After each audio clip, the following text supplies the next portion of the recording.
तो सभी को जय श्री राम, राधे राधे। तो आइए अब श्री शिव महापुराण का अगला अध्याय आप लोग को सुनाते हैं। तो आइए सब लोग मिलके और शिव कथा सुनते हैं। तो ध्यान से सुनिएगा सभी लोग। शुरू करते हैं अगला अध्याय। ज्योतिष के अनुसार वह समय जबकि सूर्य विषुव रेखा पर पहुंचता है और दिन तथा रात दोनों बराबर होते हैं। यह वर्ष में 2 बार आता है। एक तो सौर चैत्र मास की 9वीं तिथि या अंग्रेजी दिनांक 21 मार्च को और दूसरा अश्विनी की 9वीं तिथि या अंग्रेजी दिनांक 22 सितंबर को। गायत्री अपना गान करने वाले का अधोगति से त्राण करती हैं, इसलिए वह गायत्री कहलाती हैं।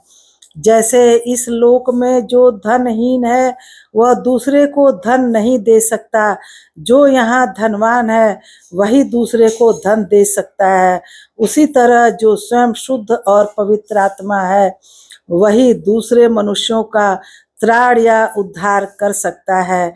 जो गायत्री का जप करके शुद्ध हो गया है वही शुद्ध ब्राह्मण कहा जाता है। इसलिए दान, जप, होम, पूजा इन सभी कर्मों के लिए वही शुद्ध पात्र है।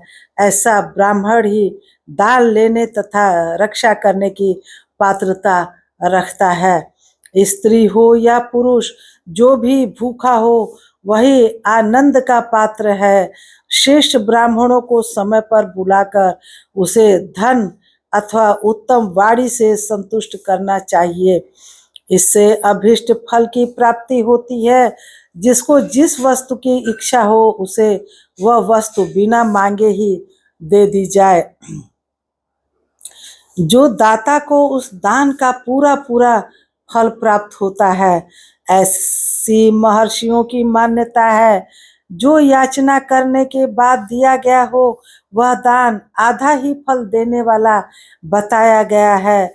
अपने सेवक को दिया हुआ दान 1/4 फल देने वाले कहा गया है।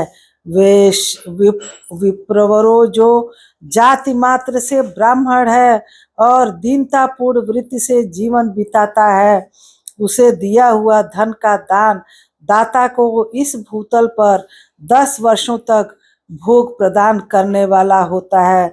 वही दान यदि वेद वेत्ता ब्राह्मणों को दिया जाए तो वह स्वर्ग लोक में देवताओं के 10 वर्षों तक दिव्य भोग देने वाला होता है।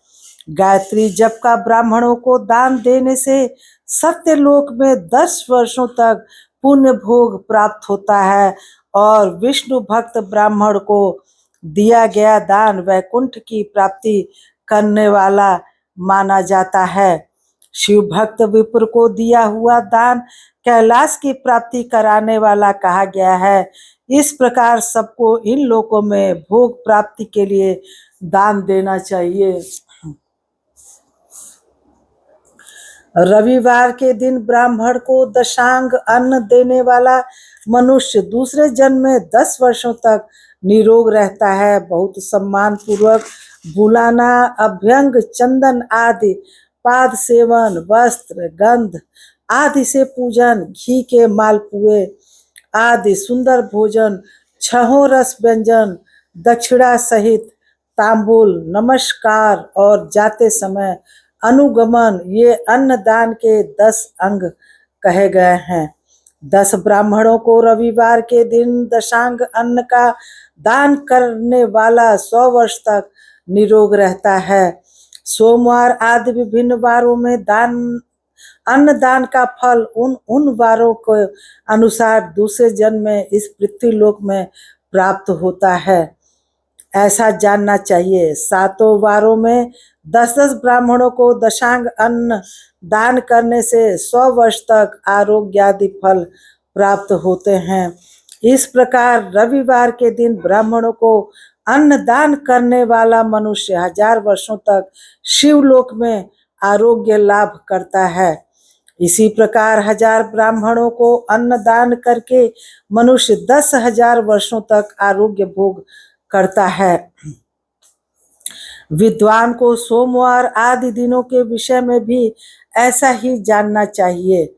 रविवार को गायत्री जप से पवित्र अंतःकरण वाले 1000 ब्राह्मणों को अन्नदान करके मनुष्य सत्य लोक में आरोग्यादि भोगों को प्राप्त करता है। इसी प्रकार 10,000 ब्राह्मणों को दान देने से विष्णु लोक में ऐसी प्राप्ति होती है और 1,00,000 ब्राह्मणों को अन्न दान करने से रुद्र लोक में भोग आदि की प्राप्त होती है। विद्या की कामना वाले मनुष्यों को ब्रह्म बुद्धि से बालकों को दशांग अन्न का दान करना चाहिए। पुत्र की कामना वाले लोगों को विष्णु बुद्धि से युवकों को दान करना चाहिए और ज्ञान प्राप्ति की इच्छा वालों को रुद्र बुद्धि से वृद्ध जनों को दान देना चाहिए। इसी प्रकार बुद्धि की कामना करने वाले श्रेष्ठ मनुष्यों को सरस्वती बुद्धि से बालिकाओं को दशांग अन्न का दान करना चाहिए। सुख भोग की कामना वाले श्रेष्ठ जनों को लक्ष्मी बुद्धि से युवतियों को दान देना चाहिए। आत्मज्ञान की इच्छा वाले लोगों को पार्वती बुद्धि से वृद्धा स्त्रियों को अन्न दान करना चाहिए।